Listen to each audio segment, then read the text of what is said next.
ان میں مقصد جو ہے دنیا اور آخرت میں جلب منفعت ہے، یعنی انسان کو فائدہ پہنچے، اور مفاسد جو ہیں وہ انسان سے دور رہیں۔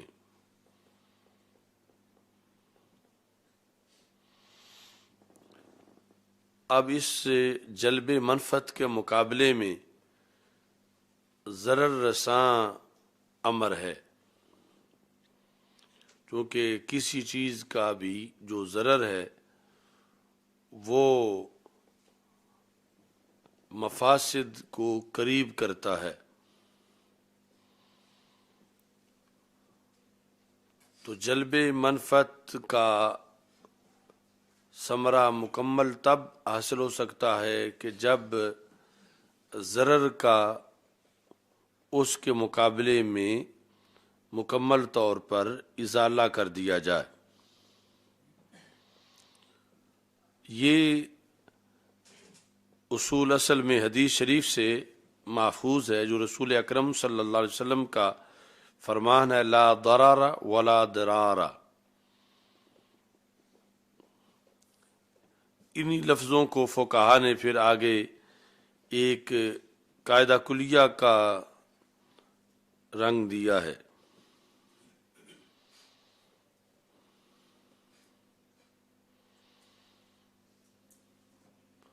تو اس کے نتیجے میں یہ ہے کہ جس چیز کا انتہائی نقصان ہونا ہو، شریعت اس کو ابتداً ہی رد کرتی ہے، اور ضرر رساں کو جو بھی چیز ہو اسے پکا نہیں کیا جاتا شریعت کے اندر، خواہ وہ ضرر عام ہو یا ضرر خاص ہو۔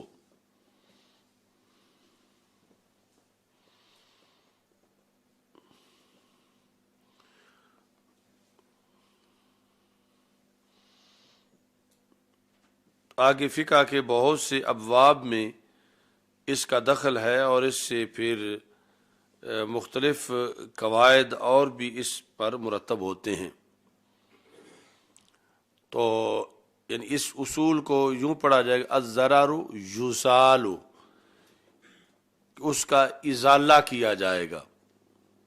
الضرر یزال، ضرر کا ازالہ کیا جائے گا، یعنی ابتدا سے ہی جس کا انتہا میں جا کے ضرر پہنچنا ہے، اور تو اس کے مختلف آگے اس سے اصول جو ہے وہ متفرع ہوں گے۔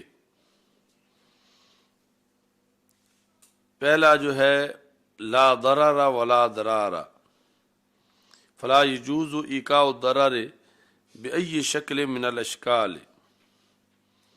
وَإِنْ وَقَعَ الضَّرَرُ فَلَا يَجُوزُ الْجَزَاءُ۔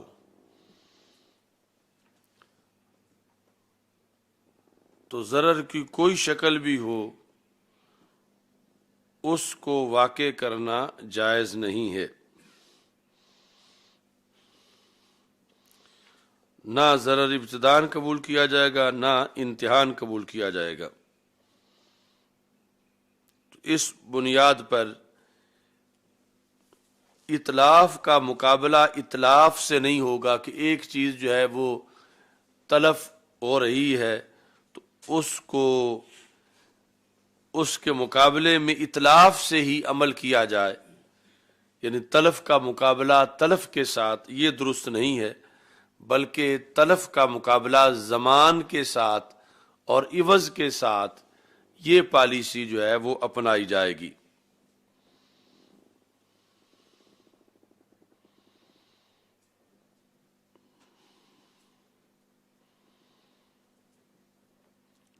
باقی جہاں پر کوئی اور حل نہ ہو تو وہاں وہ مسئلہ مستثنی مثال کے طور پر قصاص جو ہے اس میں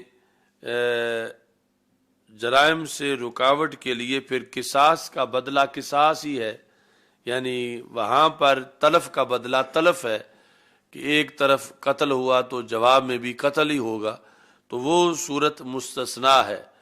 باقی جو ہے وہ یہ کوشش کی جائے گی کہ اگر ایک طرف تلف ہے تو دوسری طرف اس کی ضمان ہو، نہ کہ دوسری طرف بھی تلف ہو۔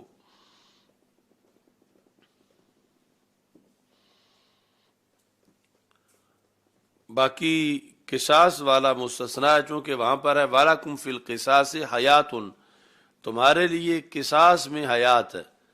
حالانکہ بظاہر قصاص میں ممات ہے کہ ایک بندہ قتل ہوا تو اس کے جواب میں اب دوسرا قتل کیا جا رہا ہے، تو عام عقل کہتی ہے کہ اب گیا بندہ تو واپس نہیں آتا، چلو ایک طرف تو نقصان ہو گیا، اب دوسرا تو نہ کرو۔ تو اس میں اللہ کی حکمت یہ ہے کہ دوسرا قتل ہونا یہ اصل میں حیات ہے، کیونکہ اگر دوسرا جب قصاص میں قتل ہوگا تو پھر آگے سلسلہ قتل کا بند ہوگا، اور اگر دوسرے میں گنجائش مل گئی تو پھر آگے قتل ہوتے رہیں گے۔ تو اس بنیاد پر اللہ تعالیٰ نے فرمایا وَلَكُمْ فِي الْقِصَاصِ حَيَاتٌ، کہ تمہارے لیے قصاص میں حیات ہے، اگرچہ بظاہر موت ہے لیکن آگے معاشرے میں سلسلہ مزید قتلوں کا رک جانے کے لحاظ سے قصاص جو ہے وہ حیات ہے۔ تو اس لیے کہتے ہیں فَيَجِبُ لِإِقَامَةِ الْعَدَالَةِ وَصِيَانَةِ الدِّمَاءِ وَالْحِفَاظِ عَلَى الْحَيَاةِ وَتَحْقِيقِ الْأَمْنِ، یعنی عدالت اور خونوں کے حفاظت کے لیے اور امن کے قیام کے لیے یہاں تلف کے مقابلے میں تلف ہی ہے، جو حقیقت میں تلف نہیں ہے، نتیجے میں جا کر وہ امن ہے اور وہ حیات ہے۔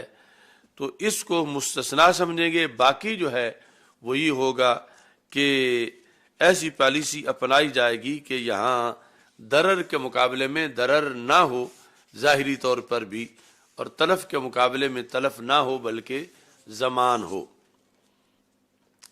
آگے اصول ہے کہ الضرر یدفع بقدر الامکان، جس قدر ہو جائے ضرر اٹھایا جائے گا، جس قدر ہو سکے۔ وذالک بمنع الضرر قبل وقوعہ، تو ضرر کیسے اٹھایا جائے گا کہ ضرر کے وقوع سے پہلے اسے روکا جائے گا، اس واسطے کہ پرہیز علاج سے بہتر ہے۔ لأن الوقایۃ خیر من العلاج، پرہیز علاج سے بہتر ہے۔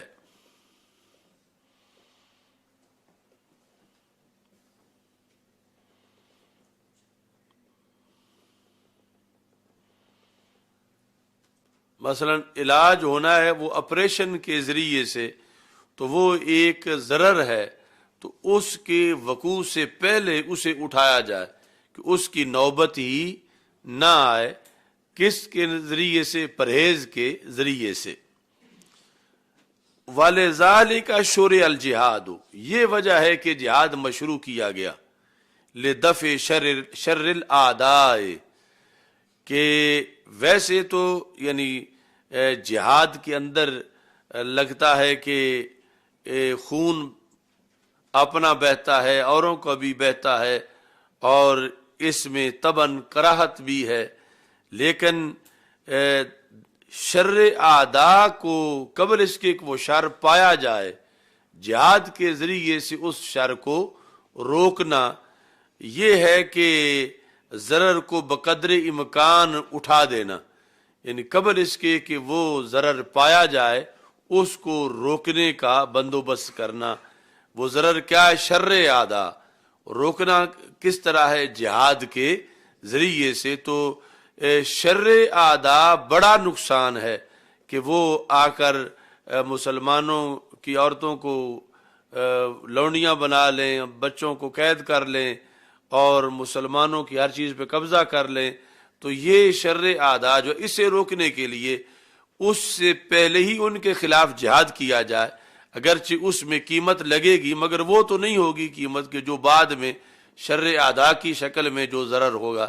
تو اس بنیاد پر ضرر کو پہلے قدر امکان جو ہے وہ دفع کیا جائے کہ وہ ضرر آ ہی نہ سکے۔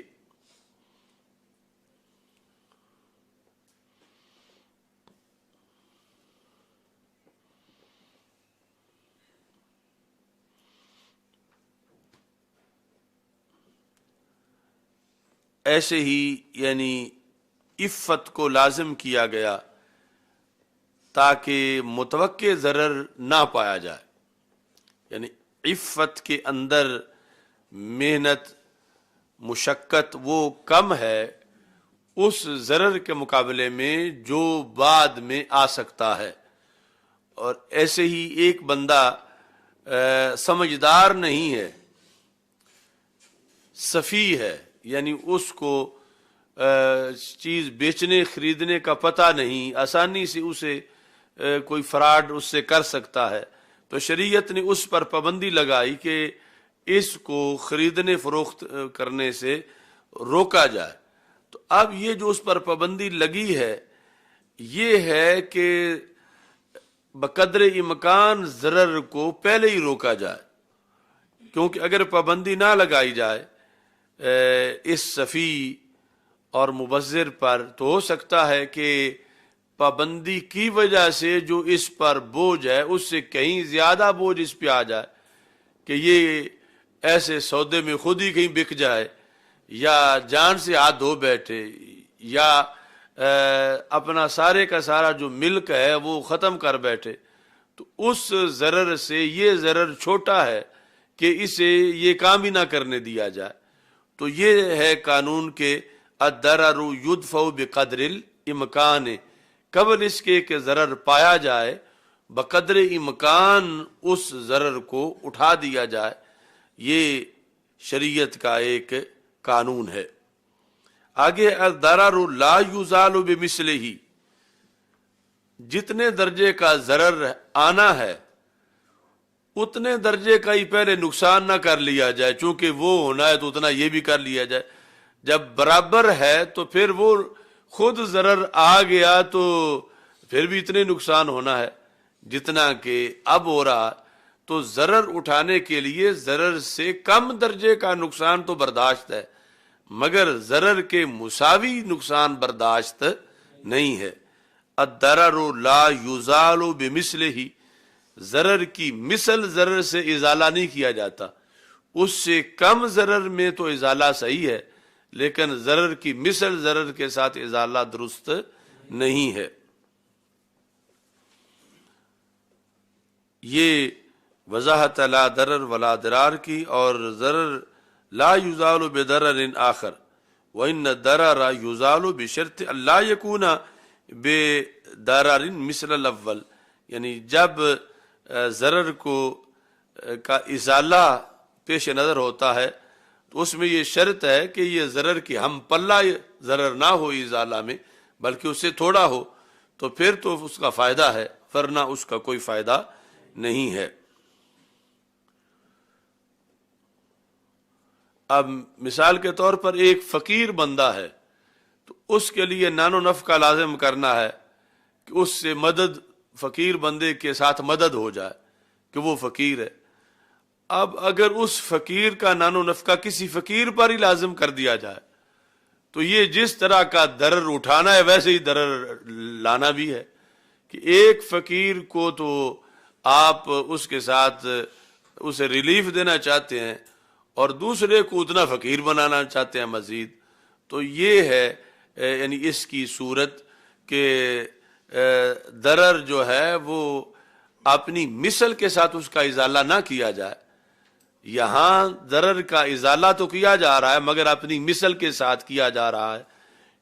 اگر کسی غنی پر فقیر کا ڈالا جائے تو پھر تو صحیح ہے، اور اگر فقیر کا خرچہ کسی فقیر پر ہی ڈال دیا جائے تو یہ ہوگا کہ ضرر کا اپنی مثل کے ساتھ ازالہ کیا جا رہا ہے، اور یہ درست نہیں ہے.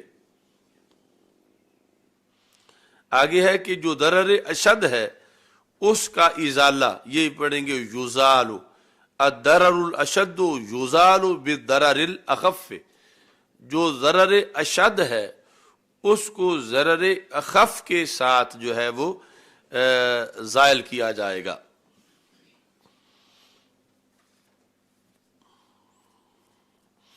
تو یہ فقہ میں مثال دیتے ہیں جا کر کہ بنائے قصر اور ہدم مصر، یعنی کوئی اپنا محل بنانے کے لیے پورا شہر گرا دے تو بنا تو محل ہے اور گر سارا شہر گیا ہے، تو اس کو جائز نہیں سمجھا جاتا کہ کوئی دلائل دے کہ اتنا فائدہ حاصل ہو گیا کہ محل بن گیا ہے، اب کتنا عالی شان محل بن گیا ہے، کتنا قیمتی محل بن گیا ہے. تو اگر اس محل کے بننے میں محض کوئی ایک چھوٹا سا گھر تباہ ہوتا جو اس محل سے چھوٹی قیمت کا ہے، پھر تو چلو یہ ہو گیا کہ تھوڑا نقصان ہوا بڑا فائدہ ہوا. اور اگر یہ ہے کہ پورا شہر برباد ہوا اور محل بنا، تو پھر محل سے کہیں بڑا نقصان ہو گیا اور پھر جا کے محل بنا. تو اس کو کہتے ہیں کہ بناء کسر اور ہدم مصر، یعنی یہ اشارہ کر کے پھر اس اصول کی طرف اشارہ کر دیتے ہیں کہ یہ کام جائز نہیں ہے. اگر ایسا کرو گے تو لازم آئے گا بناء کسر و ہدم مصر، یعنی فائدہ تھوڑا ہوگا نقصان زیادہ ہوگا، تو تم تھوڑے فائدے کے لیے یہ بڑا نقصان نہ کرو. یعنی کسی پالیسی کے بارے میں کہا جائے گا کہ یہ پالیسی بناء کسر اور ہدم مصر ہے، کہ تمہاری توجہ صرف بناء کسر کی طرف ہے، حالانکہ اس پہ جو لازم آ رہا ہے وہ ہدم مصر ہے، جس کے اندر ہزاروں کسر جو ہیں وہ گریں گی اور پھر یہ تمہارا جو ہے وہ کسر بنے گا. تو اسی سے ہے کہ ایک ہے ضرر اشد، ایک ہے ضرر اخف. تو الضرر الاشد یزال بضرر الاخف، یعنی جہاں پر ایک کسر گرنے سے پورا مصر بن رہا ہو، تو اب یہ ہوگا کہ جو ضرر اشد ہے، یعنی ایک کسر گرنے سے پورا مصر بچ رہا ہو، تو یہ ہوگا کہ ضرر اشد جو ہے اس کا ازالہ کر دیا گیا ضرر اخف کے ساتھ، کہ ایک کسر تو گرا دیا گیا ہے مگر پورا مصر بچا لیا گیا، کہ پورا مصر کا گرنا وہ ضرر اشد تھا تو اس کا ازالہ کر دیا گیا ہے. کس سے؟ تھوڑے نقصان کے ساتھ، اور وہ تھوڑا نقصان جو ہے وہ ہدم کسر کے ساتھ ہو گیا ہے، اور بناء مصر جو ہے وہ محفوظ کر لی گئی ہے. تو یہ ہے کہ ضرر اشد جو ہے اس کا ازالہ کر لیا جائے گا ضرر اخف کے ساتھ.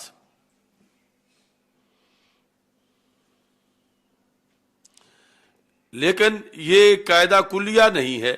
وَهَذَا اسْتِثْنَاءٌ مِنَ الْقَاعِدَةِ الْأَصْلِيَّةِ فِي حَالَةِ عَدْمِ إِمْكَانِ إِزَالَةِ الضَّرَرِ إِلَّا بِضَرَرٍ آخر، کہ جہاں ازالہ ضرر کے بغیر ہو ہی نہیں سکتا، مساوی ضرر کے بغیر، وہ اس سے علیحدہ ہے، وہاں تو کرنا ہی پڑے گا. لیکن جہاں یہ ہے کہ چھوٹے ضرر سے بڑے ضرر سے بچا جا سکتا ہے، چھوٹا ضرر برداشت کر کے بڑے ضرر سے بچا جا سکتا ہے، تو وہاں یہ قانون لاگو ہوگا. 4 نمبر فَيُعْمَلُ بِالْأَخَفِّ كَنَفْقَةِ الْفَقِيرِ عَلَى الْغَنِيِّ، جس طرح کہ فقیر کا نفقہ جو ہے وہ غنی پہ لا دیا جائے. تو اب کیا ہوگا کہ ضرر اشد کو زائل کر دیا گیا ضرر اخف سے، کہ فقیر غنی پر آ گیا جو بوجھ یہ تھوڑا ہے، اور فقیر اگر ایسے ہی رہتا تو وہ ضرر زیادہ تھا. تو اشد ضرر جو ہے اس کا ازالہ کر دیا گیا ہے اخف ضرر کے ذریعے سے.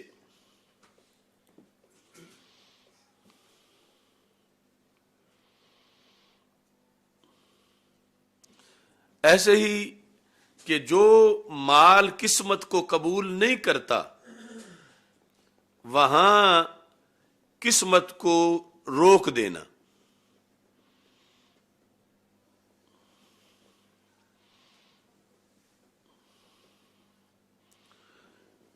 مثلا ہیرا جو ہے، ہیرا اب تقسیم اگر اس کو کیا جائے تو کچھ بھی نہیں بچتا، یعنی ٹوٹ جانے کے بعد.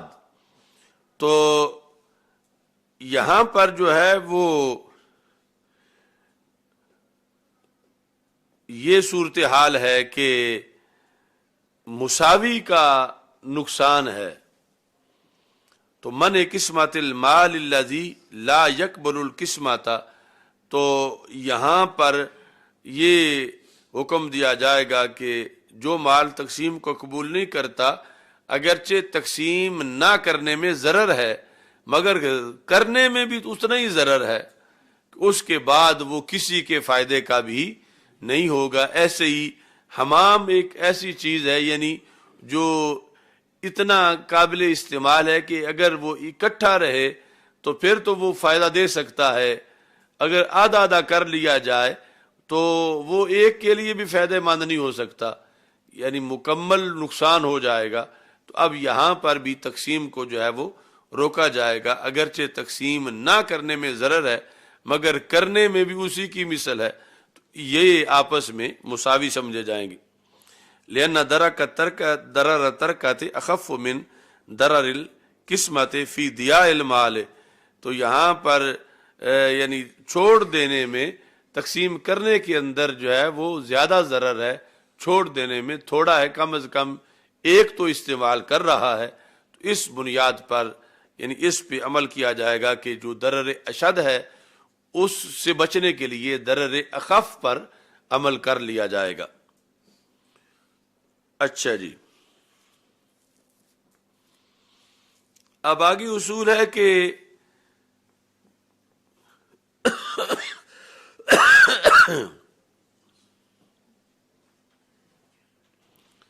جب دو شر ہوں اور ان میں سے جو تھوڑا شر ہے پھر اسے قبول کیا جائے گا، لیکن اس میں بھی شرط ہے کہ جب تیسرا رستہ ہی کوئی نہیں، تیسرا رستہ ہی نہیں، تو پھر دو شر جو ہیں ان میں سے جو احون شر ہے اس کو اختیار کیا جائے۔ یختار احون الشرین، دو شر ان میں سے جو احون شر ہے اس کو اختیار کیا جائے۔ ابھی ہر اصول جو ہے ان کے کچھ قیود ہیں اور کچھ تقاضے ہیں اور حالات ہیں، ان کو پیش نظر رکھ کے پھر آگے انہیں نافذ کیا جا سکتا ہے۔ اگر انہیں نافذ نہ کیا جائے تو پھر یعنی قیود کو پیش نظر نہ رکھا جائے تو پھر یہ اصول کارگر نہیں ہوتے۔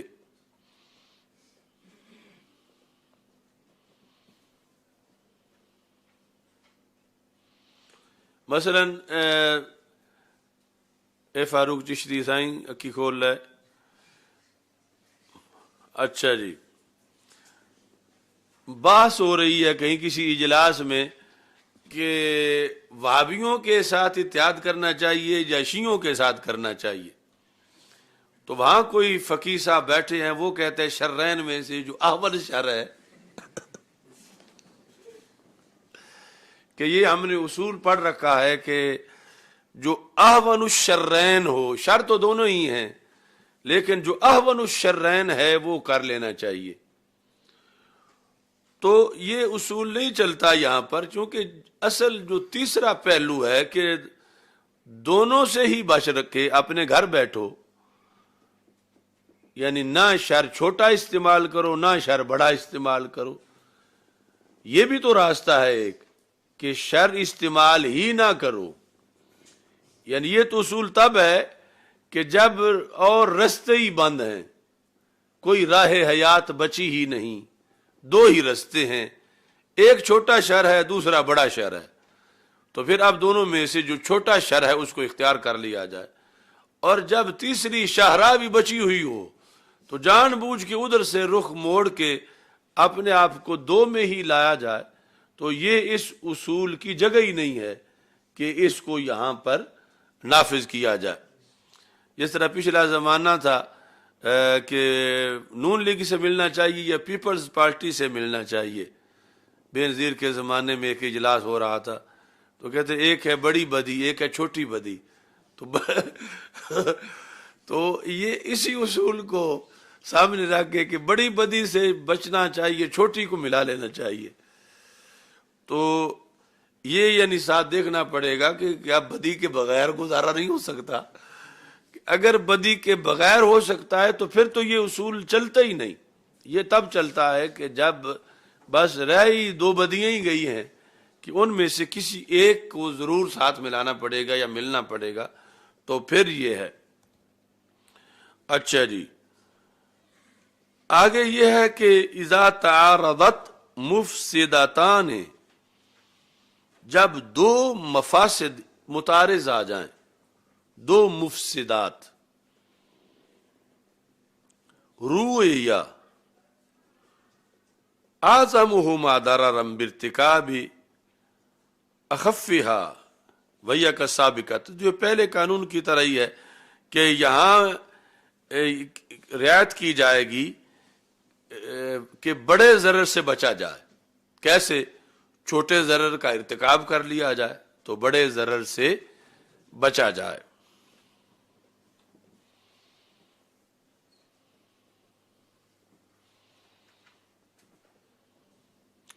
اب اس کی مثال یوں ہے کہ مثلا جنگل میں ہے،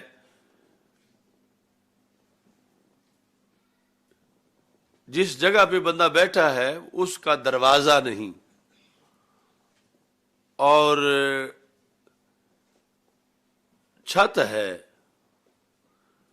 دیواریں بھی ہیں، مگر دروازہ نہیں۔ شیر جو ہے وہ باہر کھڑا ہے قریبی، وہ اندر آ سکتا ہے مگر اندر سردی سے بچا ہوا ہے، اور اگر یہ بندہ درخت پہ چڑھ جائے تو پھر شیر سے بچ سکتا ہے، اگرچہ سردی اندر کے مقابلے میں کچھ زیادہ لگے گی، سردی بھی ایسی نہیں کہ برف جم رہی ہو۔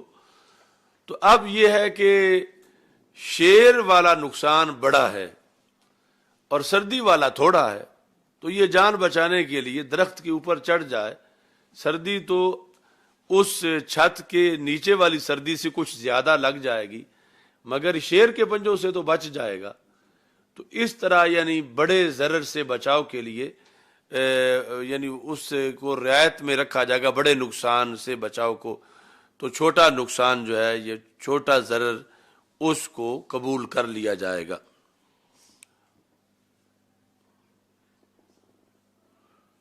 اور یہ بھی اس صورت میں ہے کہ جب بھاگنے کی کوئی جگہ نہیں ہے، اور اگر ٹھیک ٹھاک بھاگ سکتا ہو تو پھر مجبوری کیا ہے وہاں کہ ان دو ضرروں میں سے ایک ضرر کوئی اختیار کرے اور دوسرے کی رعایت کرے کہ بچ جانے کا باقاعدہ اور چانس بھی موجود ہیں۔ اچھا جی،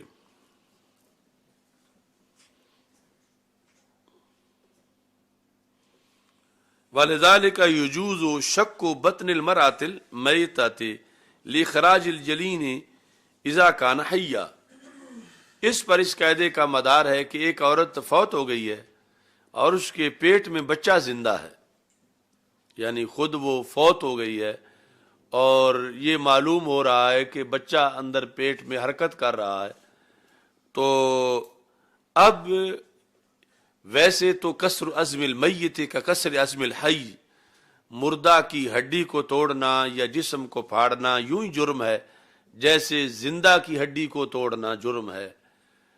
تو دوسری طرف جو بچہ ہے اس کی زندگی کا معاملہ جو ہے وہ زیادہ اہم ہے، یہ تو پہلے فوت ہو چکی ہے، اگرچہ فوت ہونے کے بعد عدم جواز ہے چیر پھاڑ، لیکن اس عدم جواز کے مقابلے میں اس کا قتل جو اندر بچہ ہے وہ زیادہ مسئلہ ہے۔ تو یہاں پھر یہ کہا جائے گا کہ یعنی اس کا پیٹ چاک کر کے بچے کو باہر نکالا جائے کہ تھوڑا ضرر جو ہے اس کو برداشت کر لیا جائے اور زیادہ ضرر سے بچا جائے، یا چھوٹے شر کو اختیار کر لیا جائے اور بڑے شر سے بچا جائے۔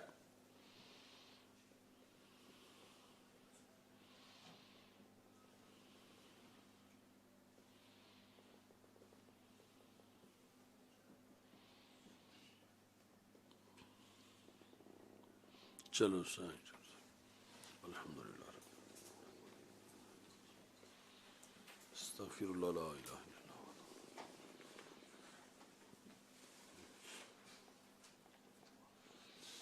صلی اللہ تعالی علیہ